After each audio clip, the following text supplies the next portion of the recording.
디누 리파티라고 하는 루마니아 출신 피아니스트가 있습니다. 그가 바흐의 곡을 연주하였는데 이 디누 리파티라고 하는 루마니아 출신 피아니스트 마지막 연주로 유명한데 해마다 9월이면 프랑스의 그 부장송이라고 하는 작은 마을에서 음악 페스티벌이 열립니다. 부장송 리사이틀. 이 음악제는 꽤나 전통이 있다고 하는데 그 중에서 1950년 9월 16일에 열린 음악제는 전 세계 음악인들에게 아주 깊은 감동으로 기억되는 그런 날이었습니다. 디누 리파티라고 하는 33살의 젊은 연주가가 연주를 하게 되었는데 어린 나이에도 불구하고 연주가로서는 젊은 나이에도 불구하고 세계적인 대가들과 견주어도 뒤지지 않을 정도의 음악성이 있다고 인정받은 사람이었거든요. 근데 디누 리파티는 연주회를 앞두고 이 백혈병이라고 하는 치명적인 병에 걸렸죠. 도저히 연주할 만한 그런 형편이 못 되었습니다. 모두가 말렸지만 이 젊은 연주가는 연주를 강행했습니다. 그 음악제에 참여한 모든 사람들은 이 부장송 리사이틀의 관객들은 그의 병을 알고 있었어요. 그의 병이 치명적이라는 것을 알고 있었습니다. 그리고 시한부 인생이라는 것도 알고 있었죠. 이 디누 리파티의 연주가 진행되는 동안 숨소리 하나가 들리지 않았다고 합니다. 바흐의 파르티타 제1번, 모차르트 피아노 소나타 제8번, 슈베르트의 즉흥곡 2곡을 연주하는 동안에 관객들은 젊은 연주자의 마지막 연주에 귀를 기울이고 또 기울였습니다. 마지막으로 남은 곡은 이제 쇼팽의 왈츠 14곡을 연주하는 것이었는데 하나, 둘, 셋, 넷 혼신의 힘으로 13곡까지 연주했습니다. 마지막 14번째 곡을 남겨두었을 때 그가 힘든 표정을 지으면서 연주를 멈추고 잠시 호흡을 골았습니다. 한참을 가만히 앉아 있었고 관객들은 숨을 죽인 채 디누 리파티의 마지막 곡 14번째 쇼팽의 왈츠곡을 기대했어요. 얼마간의 시간이 지난 후에 마침내 리파티는 손을 건반 위에 천천히 올려놓았습니다. 근데 깜짝 놀란 일이 뭐냐면은 그의 손에서 흘러나온 것은 쇼팽의 왈츠가 아니라 바흐의 칸타타 예수 인간 소망의 기쁨이라고 하는 곡이었죠. 우리가 지금 듣고 있는 이런 노래인데 젊은 천재 음악가는 자기의 맨 마지막 곡 쇼팽의 왈츠 14번째 곡이 아니라 잠시 호흡을 고르면서 바흐의 칸타타 예수 나의 기쁨 이것을 정한 거죠. 사람들은 저미는 가슴으로 이 연주가의 마지막 신앙 고백에 귀를 기울였다고 합니다. 이 곡은 그의 고백이고 또 그의 유언이었죠. 이 연주를 마친 디누 리파티는 실신 상태로 병원으로 옮겨졌고 그리고 그는 2개월 후에 세상을 떠났습니다. 삶의 마지막 순간을 주님은 나의 기쁨이라고 고백할 수 있다고 하는 것이 얼마나 아름다운 일입니까? 바라기는 저와 여러분이 그런 고백을 할 수 있기를 바랍니다.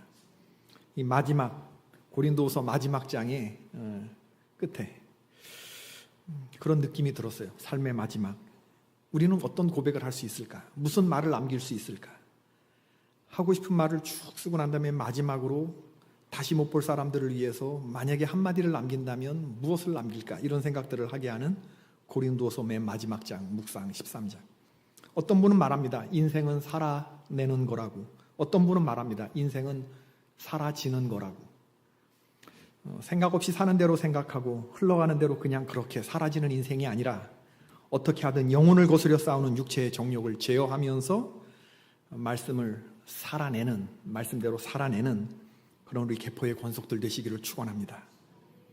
천국을 향해 가는 길에서 흔들릴 수 있습니다. 몰라서 실패할 수 있고 알지만 실수할 수 있고 그러나 이내 진리의 말씀으로 우리 스스로를 조명하고 인도함을 받고 그리고 궤도 수정하고 다시는 같은 실수를 반복해서는 안 됩니다. 우리의 마지막 인생이 찬란하고 아름답고 또 하나님 앞에서 자랑스러운 어엿한 삶이 될 수 있기를 바랍니다. 오늘 고린도후서 마지막 장에서 바울은 중요한 말씀을 하고 있는데 한 사람의 가치는 그가 세상에서 어떤 업적을 이루고 어떤 위치에 올라갔느냐로 평가되는 것이 아니라 그가 어떤 태도로 살았느냐, 그 마음에 무엇을 간직하고 살았느냐로 평가되죠. 하나님은 우리의 외모를 보시는 분이 아니라 우리의 마음 중심을 보십니다.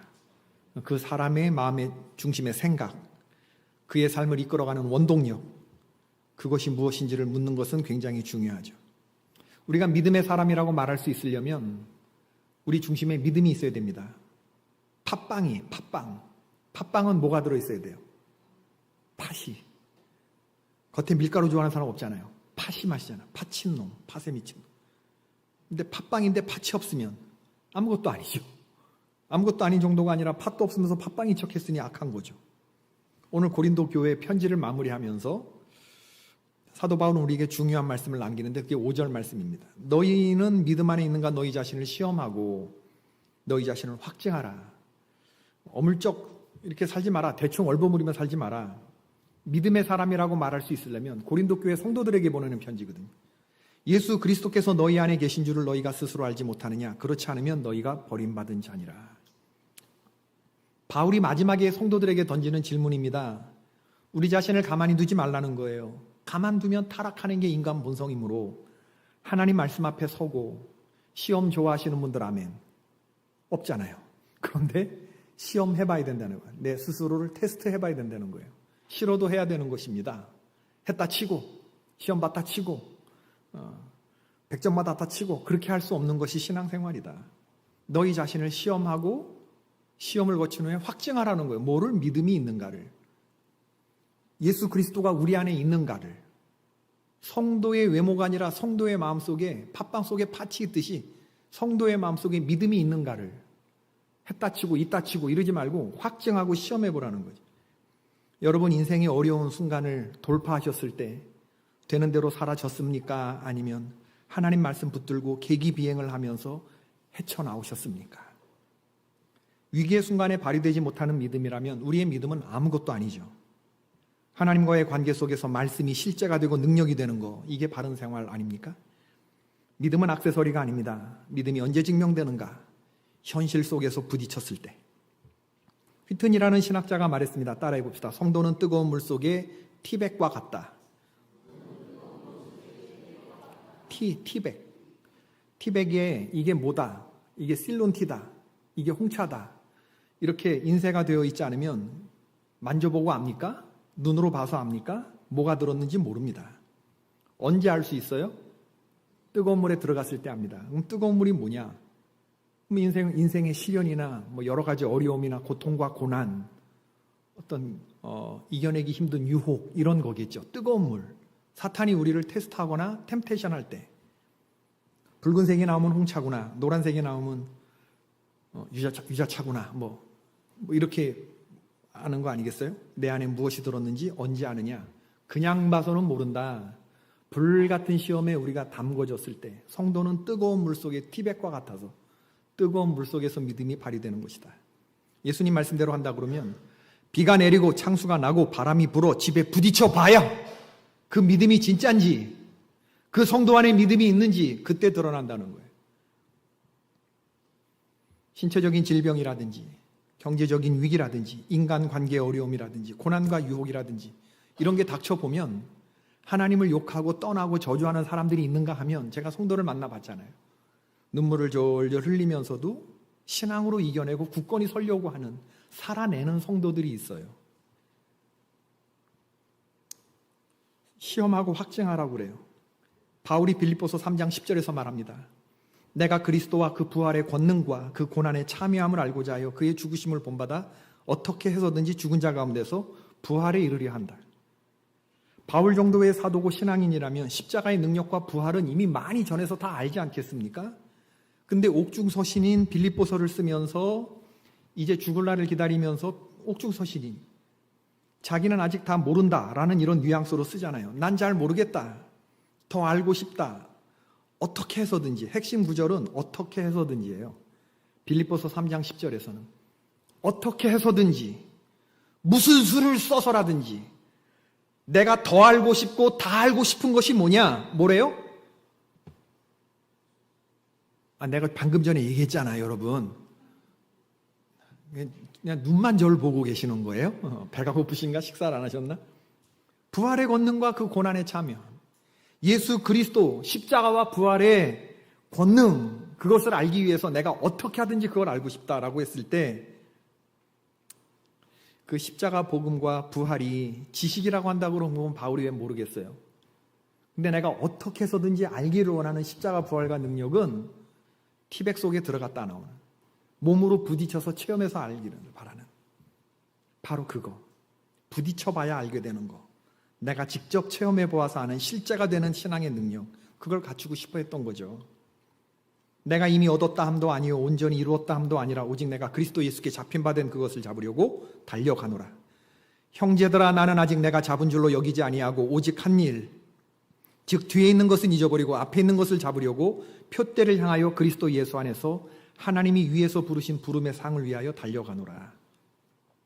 달려가는 정도가 아니라 체험 중에 십자가의 고난과 능력을 알아가겠다는 거예요. 이게 바울의 고백입니다. 십자가는 2000년 전에 죄인의 사형틀이고 혐오의 대상이었고 무기력한 현장이었고 실패와 좌절의 상징이었죠.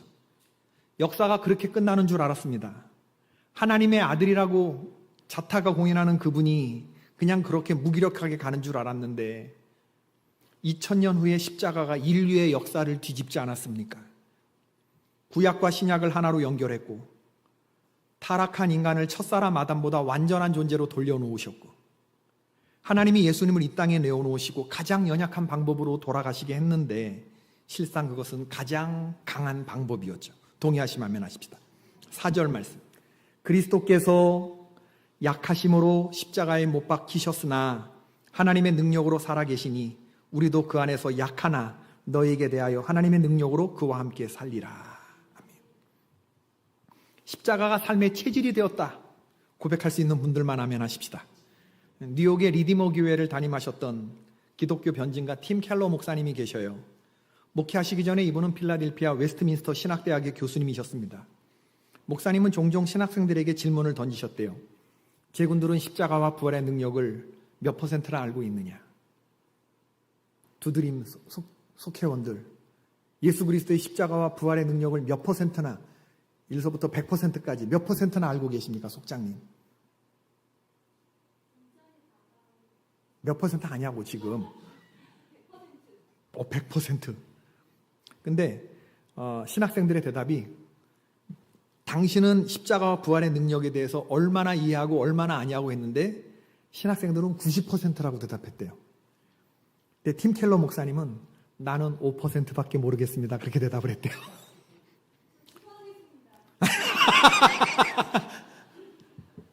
팀 켈러 목사님의 5%와 신학생들의 안다는 95%가 같을까요? 다를까요? 팀 켈러 목사님이 2023년 5월 19일 72살의 나이로 돌아가셨습니다. 그 아들의 이름은 마이클 켈러. 마이클 켈러가 페이스북에서 2023년이 재작년이잖아요. 아버지의 유언을 알려주었어요. 맨 마지막 아버지가 뭐라고 하고 돌아가셨는지. 하나님께서 제가 살 수 있는 시간을 허락해 주셔서 감사합니다. 그러나 저는 이제 예수님을 만날 준비가 되었습니다. 더 이상 기다릴 수 없습니다. 저를 영원한 본향으로 인도해 주세요. Send me home. 이렇게 마지막에 나를 하나님 나라로 인도해 달라 이렇게 말씀하고 유언을 남기고 돌아가셨대요. 다른 어떤 것들보다 믿음을 더 중요하게 여기고 그 믿음을 따라서 살기를 원하셨던 켈러 목사님의 맨 마지막, 유기성 원로 목사님이 쓰신 예수님의 사람에 나오는 점검 대목인데 다시 한번 10가지 여러분들에게 지금 말씀드릴 테니까 내가 몇 가지나 해당되는지, 내 안에 믿음이 있는지 없는지, 내가 온전한 신앙인인지 스스로를 확증해 보시길 바랍니다. 하나하나 질문 끝날 때마다 아멘이라고 대답할 수 있는 분들은 크게 아멘 하셔야 돼요. 여러분은 물과 성령으로 거듭나셨습니까? 여러분의 자아가 죽었습니까? 아니 그냥 아멘, 믿으시면 아멘 하셔야 돼요. 자신 있으시면. 성령 세례 받으셨습니까? 성령께서 내게 주신 은사가 무엇인지를 알고 있습니까? 예수를 믿었으므로 두려움과 염려가 사라지셨습니까? 양은 목자의 음성을 듣는다고 했는데 주님의 음성을 들으십니까? 겨자씨만한 믿음을 가져도 산을 옮긴다고 했는데 산을 옮길 만한 믿음을 가지셨습니까? 김민아 집사 대답 하나도 안 해. 지금 당장 천국에 가도 기쁘시겠습니까? 네, 지금 죽어도 천국 갈 수 있냐? 원수도 사랑합니까? 박상성 권사님 사랑하셔. 예수님 한 분만으로 충분합니까? 믿음이란 자기 속에 흔들리지 않는 중심이 들어선 것이다. 살다 보면 이런저런 일로 마음이 요동칠 수도 있지만 포기할 수 없는 삶의 중심이 있다고 한다면 우리 믿음의 사람이라고 말할 수 있어요. 바울은 고린도 교회에게 그걸 묻는 겁니다. 너희 자신의 믿음을 시험해보고 확증해라. 어물쩍 얼버무리거나 피하지 말고 분명한 대답을 해라. 그렇지 않으면 버림받은 자가 된다. 아무것도 아닌 자보다 더 강한 표현이 너희는 버림받은 자가 된다. 버림받은 자. 일부러 고린도후서 마지막에 자극적인 단어를 사용하는 것으로 보여요. 왜냐하면 이 질문이 너무나 중요하기 때문에 그렇습니다. 고린도 교회 성도 여러분, 여러분 마음속에 예수 그리스도가 계신지 날마다 시험해 보시고 내가 믿음의 사람인지를 확증하시면서 사십시오. 성도는 믿음으로 사는 사람이 아니라 확신 속에서 살아가는 사람이어야 합니다. 그 얘기를 합니다. 유대민족에게 전해 내려오는 전설 중에 모세의 10가지 재앙과 관련된 이야기가 있대요. 모든 유대 백성들이 마지막 전날 출애굽을 하기 위해서 양의 피를 문설주에 바르고 맏아들이 죽는 재앙이 지나가기를 기다리고 있었는데 어떤 유대인의 한 가정에 어린 맏아들이 그날 밤은 문설주에 양의 피를 바르지 아니한 가정의 장자가 모두 죽는다고 하는 이야기를 들었습니다. 이 맏아들은 첫째 아들이라는 것을 알고 있었기 때문에 두려운 마음이 생겼어요. 잠자리에 누웠다가 이 아들이 아버지에게 묻습니다. 아버지, 문설주에 양의 피를 바르셨나요? 오냐, 발랐으니 평안히 잠을 자거라. 이 맏아들은 누웠지만 잠이 오질 않았어요. 불안한 마음이 자았고 그래서 일어나서 아버지에게 물어보았습니다. 아버지, 우리 집 문설주에 어린 양의 피를 발랐습니까? 발랐다니까. 걱정하지 말고 아들아 편히 자라. 아들은 잠을 자려고 자리에 누웠지만 잠이 계속 오지 않고 불안했습니다. 불안이 더욱 가중되었습니다. 맏아들은 다시 일어나서 아버지에게 다시 한번 묻습니다. 아버지, 우리 집 문설주에 어린 양 예수 그리스도의 십자가가 그 피를 발랐습니까? 불안해서 잠이 안 옵니다. 아버지가 좋다. 그러면 나가서 나와 함께 확인해 보자꾸나. 그리고 이 부자가 같이 밖으로 나가 보았는데 참으로 이상한 일은 꼭 발랐을 줄 알았고 발라져 있을 줄 알았던 양의 피가 발라져 있지 않았던 거예요. 밤은 깊었는데 이 황당하고 당황스러운 마음을 누르면서 아버지와 아들이 매우 급히 양의 피를 문설주에 발랐는데 바로 그때 장자를 죽이는 죽음의 사자가 옆집 앞에서 그 집 앞을 지나가는 것이었습니다.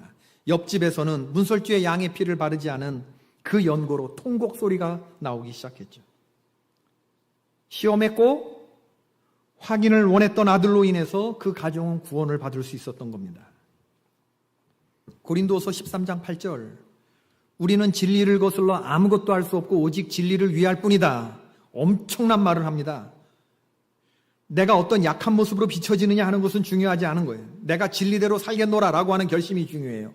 바울은 진리를 거슬려서는 내가 아무것도 할 수 없다. 나는 진리 체질이다.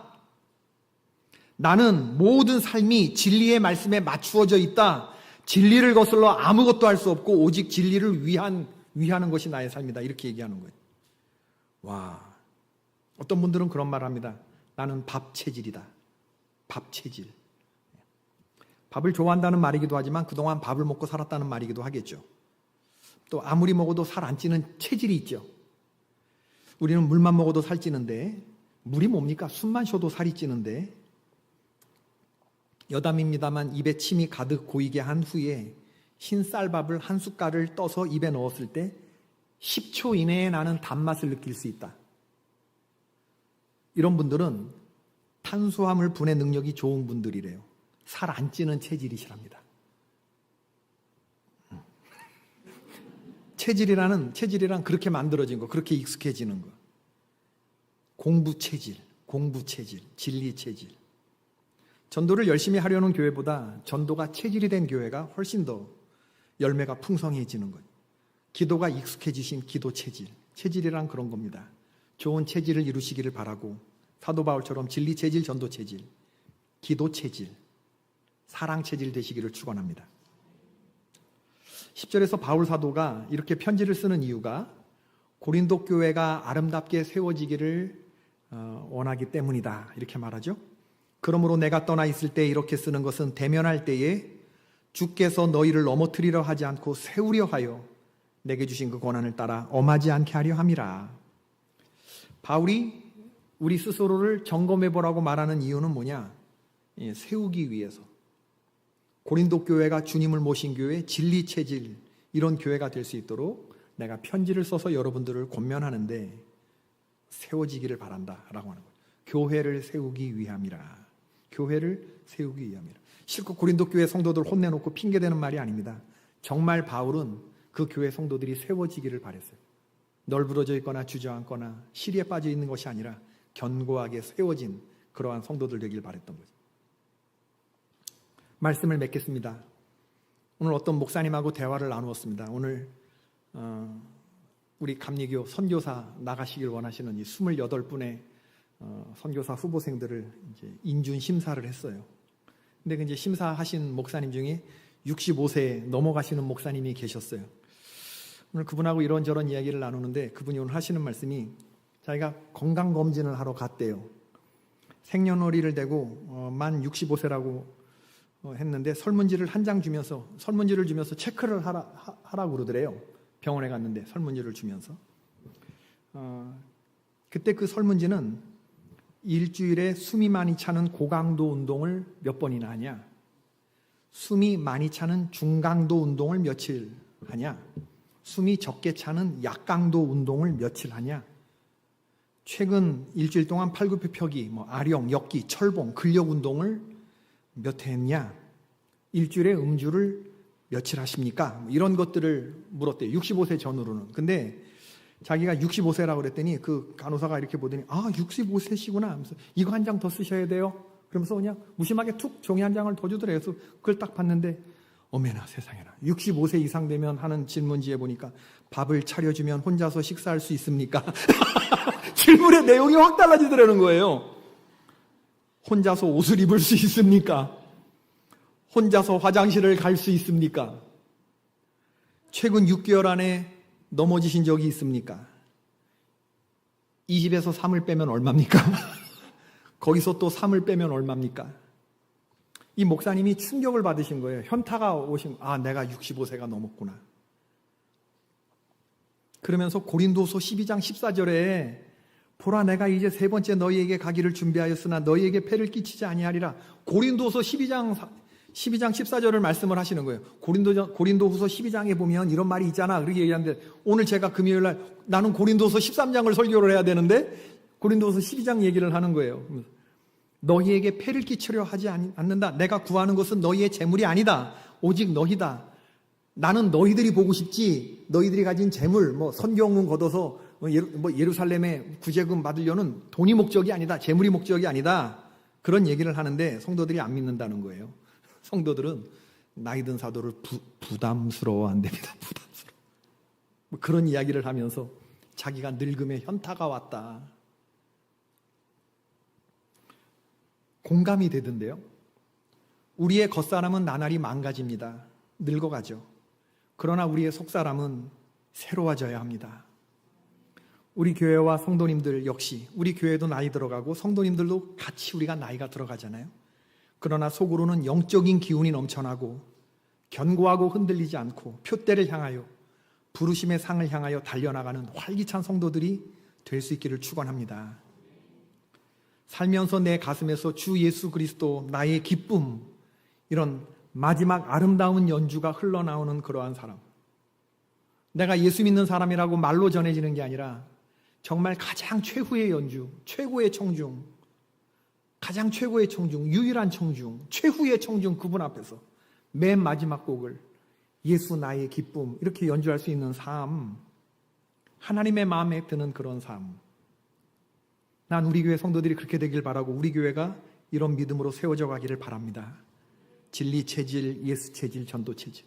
문제 투성이의 고린도 교회에 이렇게 아름다운 그러나 질문하는 바가 명확한 그런 질문을 오늘 바울이 던지고 있죠. 요한복음 17장에서 예수님이 제자들을 위하여 중보기도 하시는 구절이 있었습니다. 아버지, 지금 내가 아버지께로 가오니 내가 세상에서 이 말을 하옵는 것은 그들로 내 기쁨을 그들 안에 충만히 가지게 하려 함이니이다. 내가 아버지의 말씀을 그들에게 주어 싸움에 세상이 그들을 미워하여 싸우니 이는 내가 세상에 속하지 아니함 같이 그들도 세상에 속하지 아니함으로 인함이니이다. 내가 비옵는 것은 그들을 세상에서 데려가시기를 위함이 아니요 다만하게 빠지지 않게 보존하시기를 위함이니이다. 내가 세상에 속하지 아니함 같이 그들도 세상에 속하지 아니하여 싸움나이다. 그들을 진리로 거룩하게 하옵소서. 아버지의 말씀은 진리니이다. 여러분, 주님을 생각하면 마음이 늘 기쁘셔야 합니다. 주님을 생각하면 마음에 감사하셔야 됩니다. 눈물이 흐르고 가슴이 뜨거워지셔야 합니다. 마음이 평안해져야 정상입니다. 만 가지 문제가 있지만 이 만 가지 문제를 압도하는 한 가지 해결책은 뭐냐면 예수 그리스도. 나는 기도할 수 있고 오늘 내 문제를 맡길 수 있는 대상이 있고 그 예수 그리스도께서 내 기도를 들으신다. 그분께 다 맡기고 오늘 홀가분하게 나가시기를 바랍니다. 주섬주섬 다시 싸고 그렇게 나가지 마시고 다시 주님께 모든 것 다 맡기시고 홀가분하게 오늘 나가시길 바라고 여러분의 만 가지 문제를 주님의 귀에 들려지게 됐으면 좋겠어요. 좀 어려운 곡이긴 하지만 나는 주를 섬기는 것에 후회가 없습니다. 우리 이 찬양을 한번 불러보고 싶다. 느리지 않게.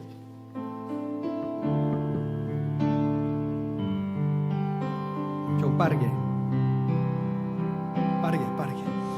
나의 평생에 가장 복된 일은 내가 예수님을 만난 것이라. 나의 평생에 가장 잘한 일은 내가 예수님을 주로 섬긴 것이라. 세상 살 동안 내가 걷는 길이 때론 험하여서 넘어질 때도 주의 강한 손 잘하시네요. 나를 붙드시니 나는 예수님만 주로 섬기며 살리. 나는 주를 섬기는 것에 후회가 없습니다. 내가 걸어온 모든 시간 다 주의 것이니 내가 걸어갈 모든 날도 주만 섬기며 살리. 오직 예수 이름 부르며 살아가리라. 이것이 나의 간증이요 이것이 나의 찬송일세. 나 사는 동안 끊임없이 구주를 찬송하리로. 우리 다시 한번 부릅시다. 나의 평생에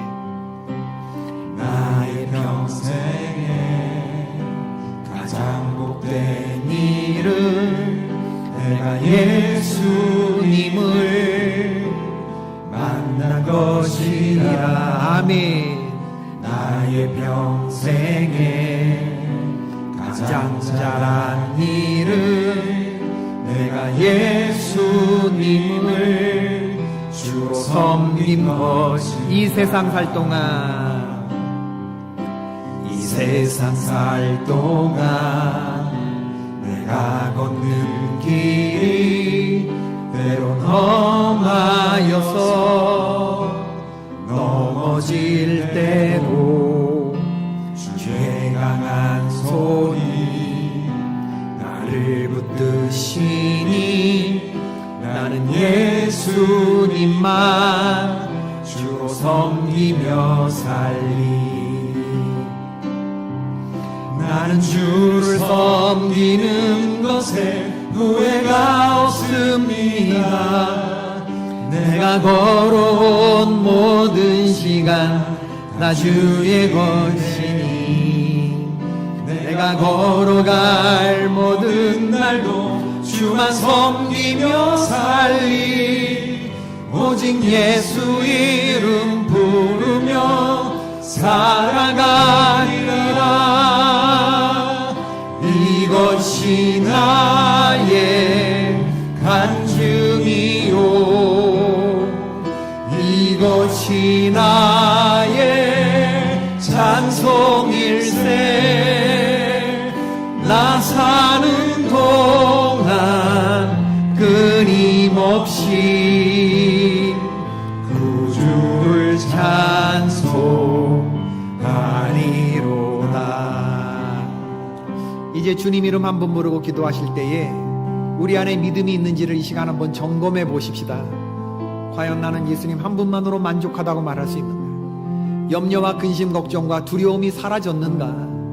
둘째 사망에 처해질 두려움과 거짓말하는 것과 모든 것들이 다 버려졌는가? 나는 전도할 만한 어떤 열심들이 내 안에 생겨지는가? 돌아오는 길 또 새생명 축제를 하는데 그날은 개고양이 데리고 나와야 되는 날이고 남편 데리고 나와야 되고 더 자겠다고 하는 자녀들 한 자리에 다 앉히는 날인데, 여러분, 나에게 입을 열어 주님의 말씀을 전하는 참된 전도인이 되게 하여 주시고, 돌아오는 길 새생명 축제에 웃음소리와 하나님을 기뻐 찬양하는 그 영광의 찬양이 돌려지게 하여 주시옵소서. 저를 통해서도 생명의 말씀이 전파되어서 그날 결단하는 사람들이 나타나지게 하여 주시고, 죄악의 길에 돌이켜 천국 가는 길, 생명 가는 길을 결단하는 심령들이, 주님이 예비하신 그 심령이 예수님 만나는 역사가 일어나게 하여 주시옵소서. 아멘이십니까? 아멘이십니까? 네, 우리 주님 이름 한번 부르고 통성으로 우리 기도하시겠습니다. 다 같이 기도하십시다. 주여, 고마우신 아버지 하나님, 고마우신 아버지 하나님, 만 가지 문제를 압도하는 한 가지, 하나님 예수 그리스도의 하나님 이름을 부르며 우리가 주님 앞에 기도할 수 있도록 은혜를 더하여 주시기를 간절히 바라고 소원합니다. 주 예수 그리스도 나의 기쁨, 십자가와 부활의 하나님 복음의 능력이 나의 능력이 되는 줄로 믿사오니